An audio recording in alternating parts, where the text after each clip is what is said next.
हम भारतीय भाग्यशाली तो हैं ही कि हमारे यहां विद्या है, हमारे उपनिषद हैं जो सत्य बताते हैं। उपनिषद ही तो सत्य उद्घाटित करते हैं जीवन का। बाल लीलाएं बड़े आनंद के साथ, अनेक लीलाएं।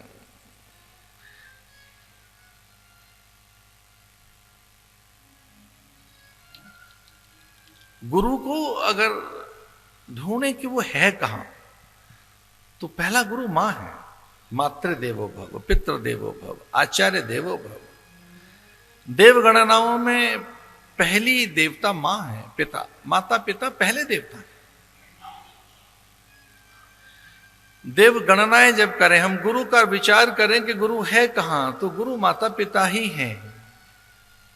और ये तो सत्य ही है कि पिता ही तो गायत्री का बोध कराता है। गायत्री मंत्र कौन देता है? पिता। गायत्री की दीक्षा तो पिता देता है, तो प्रथम आचार्य पिता ही तो है। जब तक पिता गायत्री की दीक्षा नहीं देता, पिता को ही अधिकार है गायत्री की दीक्षा देने का, अथवा तो आचार्य, जो वेदों का सार है गायत्री, पिता दीक्षा देता है उसकी, तभी वो द्विज बनता है। आचार्य के पास जाकर ही दूसरा जन्म उसका होता है। यज्ञोपवीतम परमम पवित्रम, जो परम पवित्र है। विद्या तभी पास आएगी जब संविदा हाथ में लेकर गुरु के पास पहुंचोगे। गुरु केवल उपदेशक नहीं है, वो सत्य प्रकाशक है, वो सत्य का प्रकाशन करता है।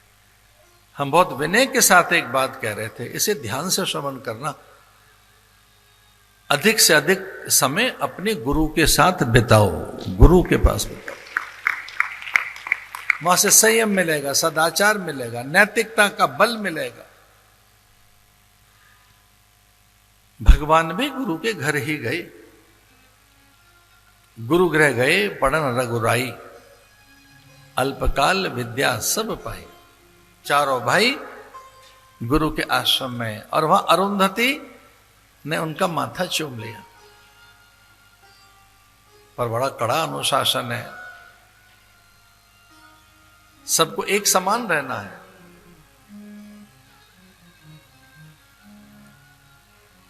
प्रातःकाल से ही विद्यारंभ हो जाता है। वेद श्रवण का, वेद पठन का, वेद अभ्यास का कोई नियम है कि किस काल में कब उसका श्रवण होना चाहिए और किस दिन नहीं होना चाहिए। ये जो वेद बटुक बैठे हैं, मुझे लगता है 4:30 बजे से आरंभ हो जाता होगा इनकी दिनचर्या। 4 बजे से ये वैदिक बटुक बैठे हैं, इनकी दिनचर्या 4 बजे से आरंभ होती है। रात्रि कब तक? रात्रि 10 बजे तक इनका अध्ययन चलता है।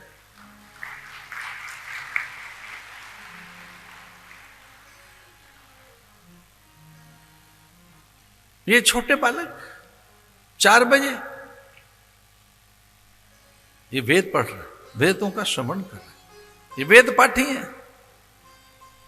भगवान भी वेद ही तो पढ़ने वहां गए।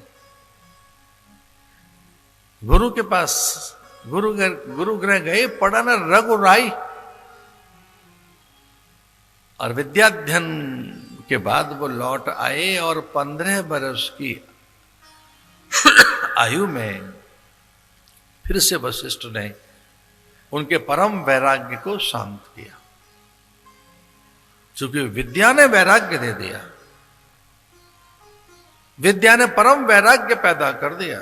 जगत की नश्वरता, जगत की असारता, जगत की क्षण भंगुरता, कि जगत में सार है नहीं, जगत असार है, क्षण भंगुर है, ये अनित्य है, नश्वर है, मरण धर्मा है, मृत्यु के मुख में है। कुछ भी एक जैसा नहीं है, यहां एक रस नहीं है।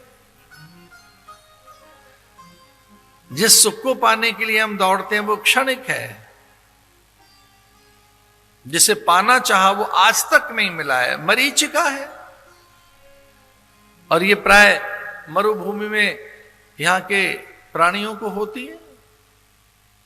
मृग भागता है जल के पास, जल और निकट। जिन्होंने ग्रामीण जीवन जिया है उन्हें पता है मरीचिका किसे कहते हैं।